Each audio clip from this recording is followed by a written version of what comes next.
मैं हूं सैफुर रहमान और आज Chinese language course complete in Urdu के लेक्चर नंबर 18 के साथ हाजिर हूं। तो दोस्तों स्टार्ट करते हैं।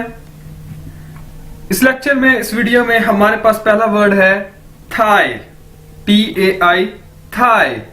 चाइनीज के अंदर हम जानते हैं कि टी को थे के तौर पर प्रोनाउंस किया जाता है, ठीक है, थे की तरह।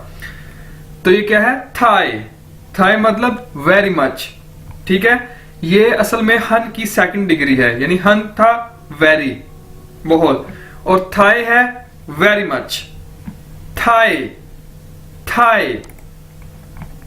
वा थाई हाओ, मैं बहुत ज्यादा अच्छा हूं। वा द पी थाई लाओ, मेरा कलम बहुत ज्यादा पुराना है।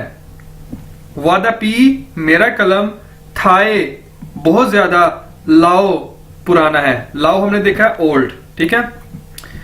नेक्स्ट वर्ड है हमारे पास जी चे, ZHE, चे, चे, चे मतलब दिस, ठीक है, दिस।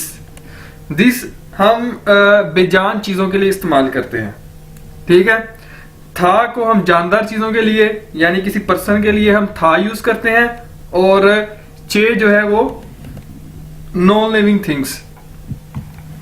चे, चे यानी दिस, दिस यानी ये, ठीक है। एग्जाम्पल, चे शिर शम्मा, ये क्या है? शम्मा यानी वट। चे शिर शम्मा, ये क्या है? चे शिर पी, ये कलम है, ये पेन है।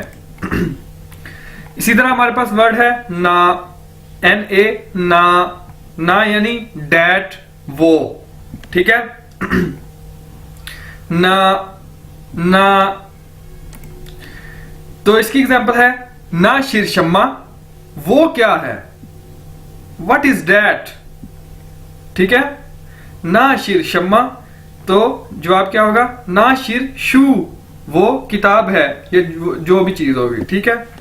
किसी दूर की चीज को इशारा करने के लिए ना, डैट, और किसी करीब की चीज को इशारा करने के लिए दिस, ये, ठीक है। ये दोनों इशारे के लिए यूज करते हैं। उसके बाद दोस्तों हमने वर्ड देखा था क्वेश्चन पूछने के लिए कौन, हु, शई, पिछली वीडियो में SHEI, शई, ठीक है। तो इसी से हम शई से नेक्स्ट वर्ड बनाएंगे अपना शईदा, यानी हुज। शई के साथ हमने लगा दिया DE, द, तो ये क्या बन गया? शईदा। इसका मतलब हो गया हुज। शई का मतलब हु, और शईदा, शईदा, शईदा, शईदा यानी हुज, किसका, ठीक है। चे शिर शई द पी, ठीक है। चे शिर शई द पी, ये किसका कलम है, ठीक है। चे शिर, ये है, शईदा, किसका? अब हम, ये तो हमने क्वेश्चन बना दिया। अब शहीदा के बाद हम लगाएंगे कि जिस चीज के बारे में आप क्वेश्चन पूछ रहे हैं वो क्या है? पी यानी कलम।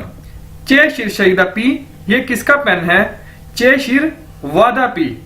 क्वेश्चन के अंदर ये आंसर है, आपने चे का वैसे लगा देना है, शिर वैसे का वैसे आ गया। शहीदा की जगह आपने जो भी उसका होगा, मतलब कि मलकियत जो भी होगी, यानी मेरा है, उसका है, किसका है, वो आपने यहां पे लगा देना है, वादा पी, ठीक है। अब ये देखें, इसी तरह एक क्वेश्चन हम बना सकते हैं, यानी किसी के वालिद साहब आए हों क्लास के अंदर, वो कहते हैं जी किसी के अब्बू आए हैं, तो फिर हम मतलब कि क्लास फेलो काफी ज्यादा बैठे हैं, कोई बाहर से आता है, वो कहता है आप में से किसी के अब्बू आए हैं, तो वो सारे पूछेंगे किसके अब्बू, किसके अब्बू, वो कैसे पूछेंगे? वो कहेंगे शहीदा पापा लाए। किसके अब्बू आए हैं? शहीदा, किसके पापा, अब्बू, लाए, आए हैं। शहीदा पापा, किसके अब्बू, लाए, आए हैं, यानी इसमें एक सब्जेक्ट के तौर पे आ गया। अब कहेगा वादा पापा लाए, या था दा पापा लाए, नी दा पापा लाए, उसके अब्बू आए हैं, तुम्हारे अब्बू आए हैं, मेरे अब्बू आए हैं, ठीक है, इस तरह से। चे शीर नी दा पी, ये किसका कलम है? चे पू शीर वादा पी, ये मेरा कलम नहीं है, ये पू आपने देख लिया। इसी तरह हमने देखा कि अब ये मैं आपको इसमें शई को दो तरीके से यूज करके दिखाऊंगा। यानी शई को आप स्टार्ट में भी लगा सकते हैं। हम किस तरह यूज करेंगे? शई शीर कौन है? निदा लाओ शीर तुम्हारा टीचर। इससे क्वेश्चन पूछ रहा है तुम्हारा टीचर कौन है? शई शीर कौन है? एक तो ये तरीका हो गया क्वेश्चन करने का शई के साथ। तो दूसरा कौन सा है? निदा लाओ शीर तुम्हारा टीचर शीर शई कौन है। ठीक है, दोनों का मतलब एक ही है। शई शीर निदा लाओ शीर शीर शई। ठीक है, तो दोस्तों इस वीडियो में हमने देखा, ये छोटी सी वीडियो थी। शईदा हमारा मेन वर्ड था। तो उम्मीद है आपको समझ आई होगी। फिर भी कोई क्वेश्चन है तो कमेंट में पूछिएगा। टेक केयर, अल्लाह हाफिज। लाइक शेयर करिएगा वीडियो को और सब्सक्राइब